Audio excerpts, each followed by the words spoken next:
Bueno, Acoprovi estuvo la semana pasada una importante actividad, la quinta versión de la Mesa Nacional de la Vivienda. Estuvo un evento pues con la participación de invitados internacionales en el país, dentro de otros el presidente de la República, Danilo Medina, el candidato presidencial del PRM, Luis Abinader.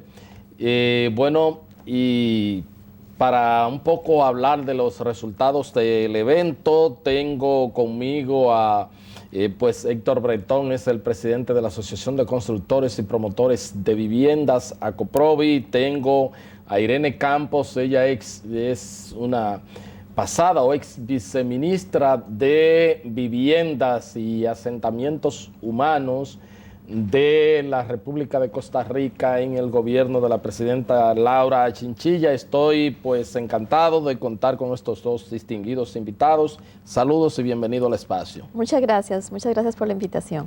Muchas gracias, estamos para servirle y saludamos a tu teleaudiencia. ¿Cómo no?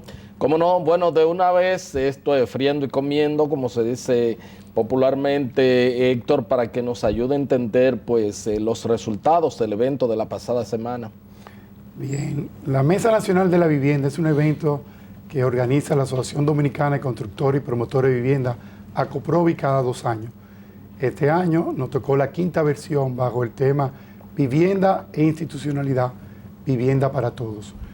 El objetivo de la mesa es llevar en un mismo lugar físico todos los subsectores que tienen que ver con la producción y comercialización de vivienda en República Dominicana.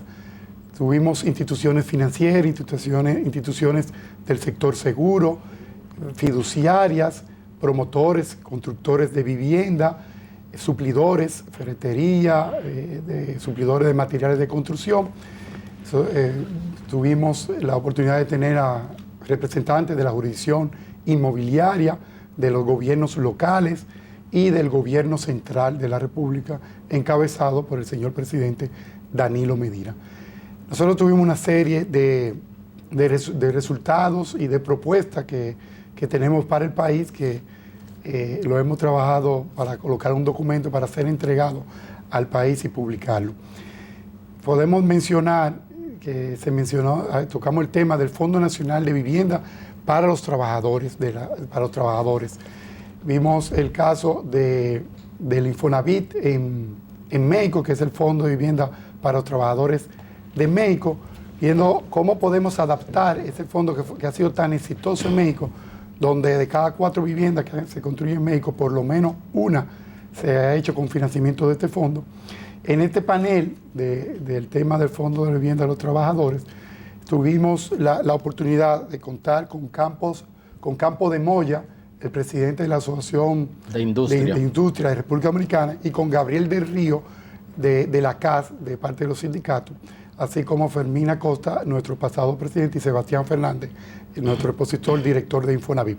En ese panel salió a reducir, primero, Campo de Moya nos da un apoyo total a la creación del Fondo Nacional de Vivienda de los Trabajadores, y menciona, Campo de Moya, que la construcción es el corazón de la industria nacional. También Gabriel del Río dice que el fondo, apoyando el Fondo Nacional de Vivienda de los Trabajadores, lo considera como la mejor vía para que los trabajadores puedan tener lo que él llama su vivienda digna. Tuvimos un panel de bancarización, de qué hacer para bancarización del sector informal, porque actualmente de 100 personas que va a solicitar préstamos, 55 de esas 100 no están bancarizadas, no pueden tener acceso formal a un préstamo, tienen que irse al sector informal de préstamo. Entonces, tuvimos reuniones, conversatorios en este panel con diferentes bancos para ver qué están haciendo, cómo están utilizando, por ejemplo, la tecnología del teléfono, cómo están utilizando los subagentes, cómo se le están acercando al sector informal. Tuvimos otro panel que trató sobre cómo acceder a la vivienda para los dominicanos en el extranjero a través de fiduciaria.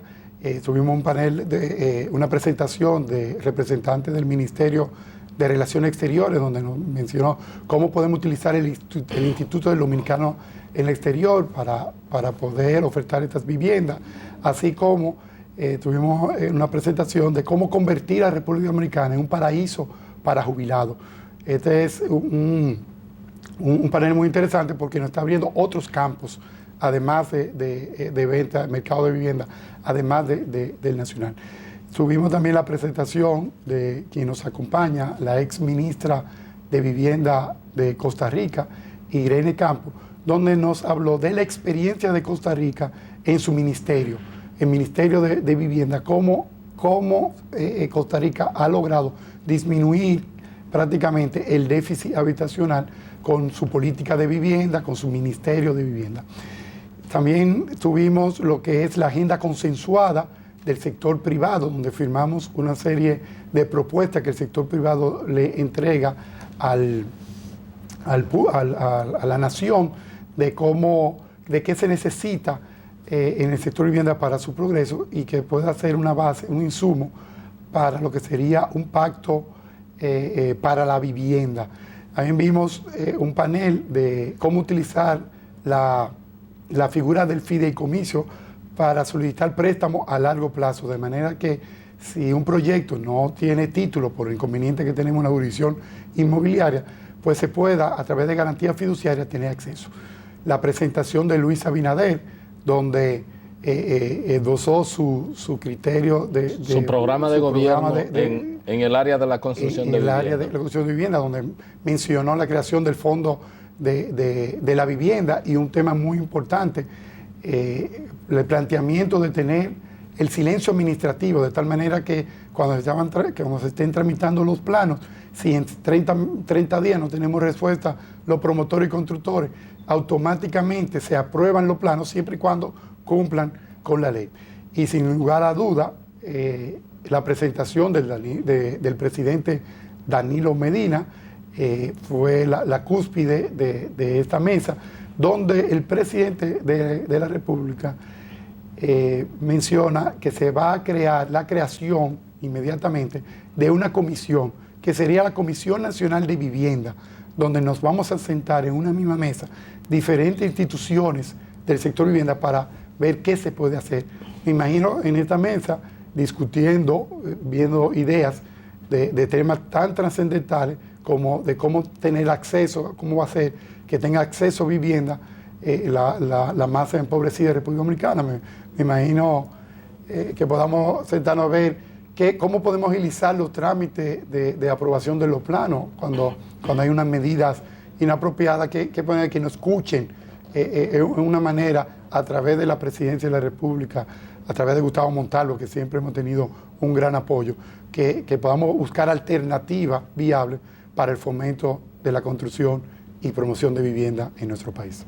Bueno, entonces eso es un resumen más o menos del evento, para que doña Irene pues nos diga cuál ha sido entonces en Costa Rica el milagro de los peces y los panes, un poco, a ver cómo han podido lograr el éxito en pues reducir a menos de 15% el déficit habitacional allá en ese país tan importante de Centroamérica.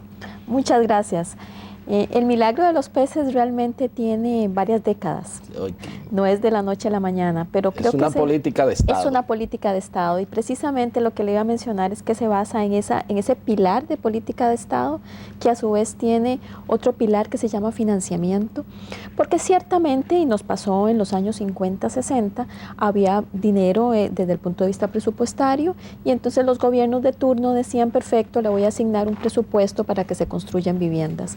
Pero llega un momento en que el Estado no es capaz, aunque quiera, de darle vivienda a todas las familias, porque le es imposible, y además surge otra cosa, que hay prioridades. Está la educación, está la salud, están las carreteras. Entonces es como difícil.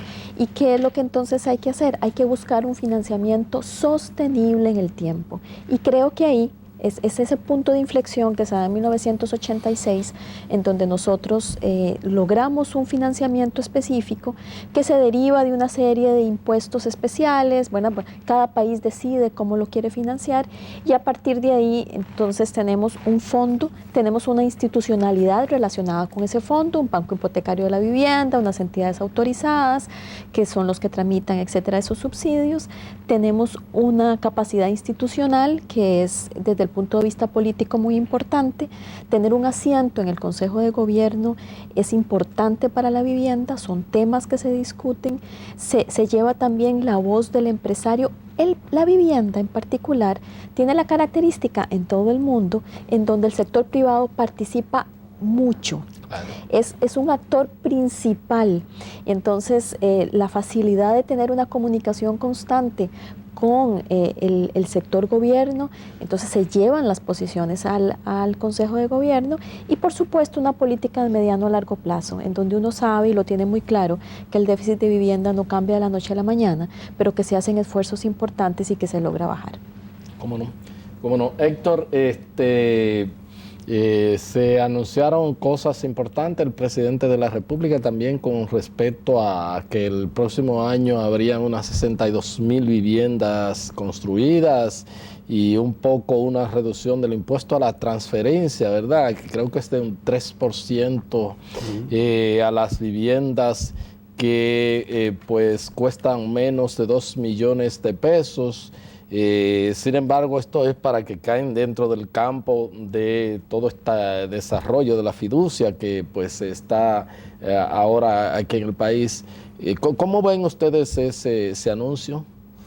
Bien, sí, efectivamente, o sea, sí, podemos ver que en los proyectos de Ciudad Juan Bosch en Santo Domingo es un proyecto de 25,000 viviendas, de lo cual en la primera fase, que son 15,000, pues ya prácticamente ya se tienen los contratistas, los promotores de vivienda que están construyendo, y sería la segunda fase para completar los 25,000 para el próximo año. Y también tenemos la Ciudad Juan Bosch en Santiago, que prontamente también se va a licitar los terrenos para construir 10,000 viviendas. O sea que solamente ahí en esos dos proyectos estamos hablando de alrededor de 35,000 viviendas. Más las viviendas que se están construyendo a través de fideicomiso privado, que están en proyecto y que se están construyendo, que son más de 20,000 a través de todos los fideicomisos privados que se están construyendo. Pues de ahí sale esa cifra que menciona el excelentísimo señor presidente. Y la propuesta del 3% de la exoneración del pago de transferencia a los adquirientes, que es de un 3%, que es cuando el adquiriente adquiere su vivienda y va a traspasar a su nombre esta vivienda, tiene que pagar un 3% como impuesto a la transferencia, el 3% del precio en que la compró.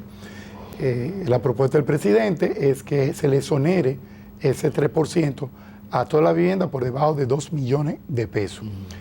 En ACOPROVI, lo que sí sugerimos que esa exoneración, que lo vemos muy bien, de 2 millones de pesos, sean para todo tipo de vivienda, no solamente para vivienda de fideicomiso público-privado o de fideicomiso privado, sino que sea para todo tipo de vivienda de 2 millones de pesos. Porque actualmente se tiene por debajo de 1 millón que no paga la transferencia, entonces hay una modificación para que sea a partir de los 2 millones. O sea, esto incentiva a la adquisición y facilita a la masa más empobrecida tener acceso a su vivienda. ¿Cómo no? Doña Irene, ¿qué ha podido ver aquí en República Dominicana? ¿Qué le falta? Con esa experiencia que ustedes tienen en Costa Rica, qué pueden sugerir para conjurar un déficit que al año 2013 se proyectaba sin tomar en cuenta la calidad en cerca de 1 millón de viviendas? ¿Qué pueden entonces ustedes un poco sugerir al país? Bueno, primero que todo, vale la pena mencionar que ustedes van por muy buen camino. Me parece que las reformas recientes y los nuevos instrumentos que están empezando a ejecutarse son instrumentos muy novedosos, muy interesantes y que le permiten esa alianza público-privada de una forma muy transparente. Creo que eso es interesante y es importante y vale la pena resaltarlo.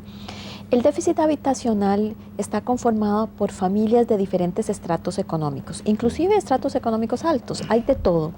Por lo tanto, mi sugerencia, muy respetuosamente, es que uno tiene que tener como Estado una política pública a todos los estratos económicos, desde los muy extrema pobreza, que no tienen capacidad ni siquiera de un préstamo muy pequeño, porque de lo contrario no comen, hasta los otros que lo que necesitan son formas alternativas de crédito porque ellos tienen todas las facilidades. Entonces es todo una caja de herramientas en donde, por ejemplo, el instrumento que ustedes están ahora ejecutando es un instrumento excelente para familias de bajo recurso, pero que tienen capacidad de crédito. Entonces eventualmente esa, si va por ahí, tiene que ir conjunto con una política de movilidad social en donde aquella que está muy debajo, que no va a poder pagar, lo mueve un poquito para que pueda empezar a pagar. O le da una ayuda mayor desde el punto de vista de subsidio, teniendo en cuenta que le va a tener que empujar un poquito para poder que esa familia pueda seguir pagando. Entonces es toda una caja de herramientas en donde la opción que está en este momento me parece excelente. De hecho, yo les decía que es un instrumento muy novedoso y que vale la pena inclusive revisar y aprovechar más. Tendrían que revisar en conjunto ya esa política asociada a familias de muy bajos recursos que no tienen siquiera la posibilidad. Estábamos ahora comentando con una funcionaria de este canal cuáles eran sus posibilidades y qué es lo que estaba pagando de alquiler, y en una discusión de unos 10 minutos uno se da cuenta que esa familia de madre soltera, muy importante en todos los países de América Latina y a los que particularmente les tengo un gran cariño y aprecio, necesitan un empujoncito un poquito mayor. Entonces la sugerencia muy respetuosa es: analicemos toda la cadena, revisemos cuáles pueden ser los diferentes instrumentos, evaluemos cómo podemos entonces, si ese es el instrumento que queremos, cómo le damos movilidad social a las familias para que puedan utilizar ese instrumento. ¿Cómo no? Héctor, hay una situación, y es, inclusive yo creo que en alguna ocasión el presidente hasta en conversación con ustedes lo ha planteado. Y bueno, el proceso, quizás ustedes hablan de la parte de la bancarización de las personas y sobre todo las facilidades que puedan tener para adquirir vivienda, los trabajadores, la experiencia que se tiene de México, pero aquí sigue habiendo un problema neurálgico y es un salario muy, muy bajo. Entonces, a veces, por más instrumentos y facilidades que se le puedan dar, de buenas a primera, una persona ganando 10,000 pesos, ganando, qué sé yo, estamos hablando de cerca de 200 y tantos dólares mensual, como que es muy difícil por más instrumentos que puedan haber, porque tiene que pagar esa cuota fija, más los servicios, más la alimentación de la familia, más los gastos en escuela, en medicina. La rigidez y la estrechez salarial es un cuello de botella, es un hándicap para que sobre todo la clase trabajadora aquí no pueda, pese a cualquier tipo de facilidad, accesar a un programa de vivienda. ¿Cómo ven esa situación ustedes? Bien. Definitivamente, el tema de vivienda no es solamente construir la vivienda y ofertarla y facilitar la oferta, tiene que ver con la demanda. Si no tenemos esa demanda, si no hay esa capacidad de pago, pues no vamos para ningún lado. Por eso la propuesta de ACOPRO y de la creación de un Ministerio de Vivienda sea ampliada, sea un Ministerio de Vivienda, de Ordenamiento Territorial y bienestar social, porque si las familias no tienen un bienestar, si no progresa la familia en sí, pues pues nunca va a tener acceso a una vivienda por más facilidades que da, como tú muy bien mencionas. En el caso de los salarios, que tenemos salarios relativamente bajos, tenemos que estar involucrado la educación. Si podemos educar, si podemos capacitar al trabajador dominicano de tal manera que pueda producir más, pues automáticamente su salario va a ser mucho mayor. Y hacer su salario mucho mayor va a tener más capacidad de pago y van a poder tener la vivienda que merece. Sin embargo, mientras tanto, está la propuesta del Fondo Nacional de Vivienda para los trabajadores, de tal manera que una familia de trabajadores que digamos que gana 20,000 pesos entre los dos, el ingreso de la familia, pues como hay que estar bancarizado para poder tener acceso a un crédito bancario, el banco le va a solicitar que por lo menos la cuota no pase de 6,000 pesos, digamos, que más o menos es un 30% de sus ingresos. Entonces, si tú tienes una cuota que no puede pasar de 6,000 pesos, automáticamente tú tienes que decir, bueno, ¿qué vivienda yo voy a poder comprar para tener un préstamo a largo plazo de 10 años, 15 años, que la cuota sea 6,000 pesos? Bueno, no existe esa vivienda. ¿Qué se necesita? Bueno, se necesita de un Fondo Nacional de la Vivienda de los Trabajadores que él ayude al trabajador a comprar su vivienda. De tal manera que si la familia puede pagar 6,000 pesos, entonces este fondo le da 4 o 5,000 pesos mensual y ya la familia entre los 6,000 y los 4 o 5,000 que le da, ya puede pagar cuotas de 10 y de 11,000 pesos. Con una cuota de 10 o 11,000 pesos, ya podemos hablar de que pueden tener acceso a una vivienda de 1.200.000 pesos, de 1 millón de pesos.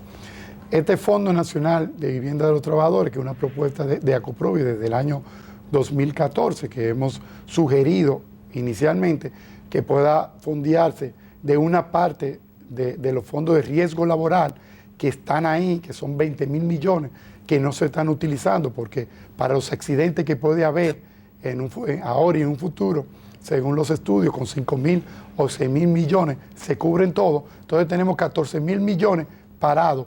¿Qué sugerimos nosotros de esos 14,000 millones? Bueno, vamos a elegir, vamos a tomar 8,000 millones. Y de esos 8,000 millones vamos a dividirlo entre los trabajadores.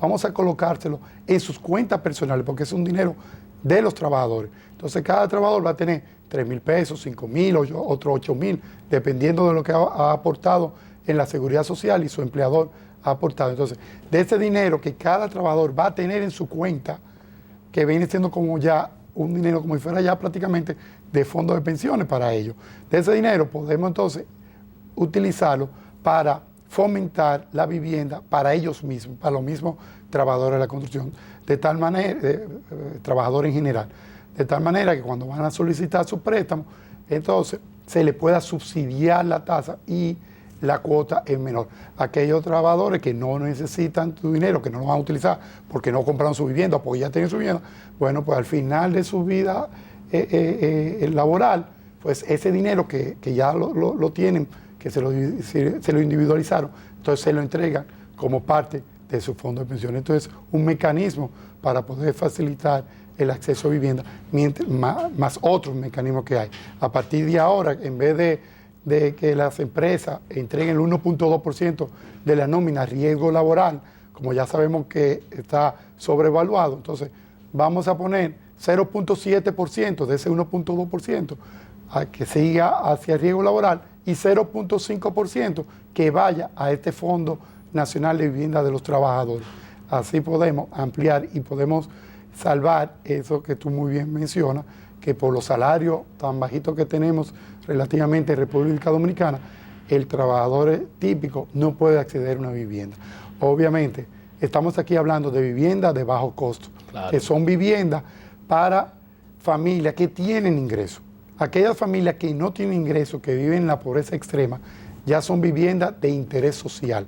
Ya esa es otra cara, que tiene que ver el Estado, el Estado en general, que proveerle a los necesitados. Que la propuesta de ACOPROVI es que se llame al sector privado a dar oferta de ese tipo de vivienda, que sean viviendas de 50 metros cuadrados, de 40 metros cuadrados, para que las familias más empobrecidas puedan vivir por 5 o 6 años en esa vivienda y puedan después ya pasar a otra vivienda. ¿Cómo no? Bien, voy a solicitar el permiso de Héctor Bretón, presidente de ACOPROVI, también de Irene Campo. Irene es, pues, fue ministra de Vivienda y Asentamiento Humanos de el gobierno costarricense de la presidenta Laura Chinchilla. Vamos a un corte y ya regresamos con la parte complementaria de la entrevista.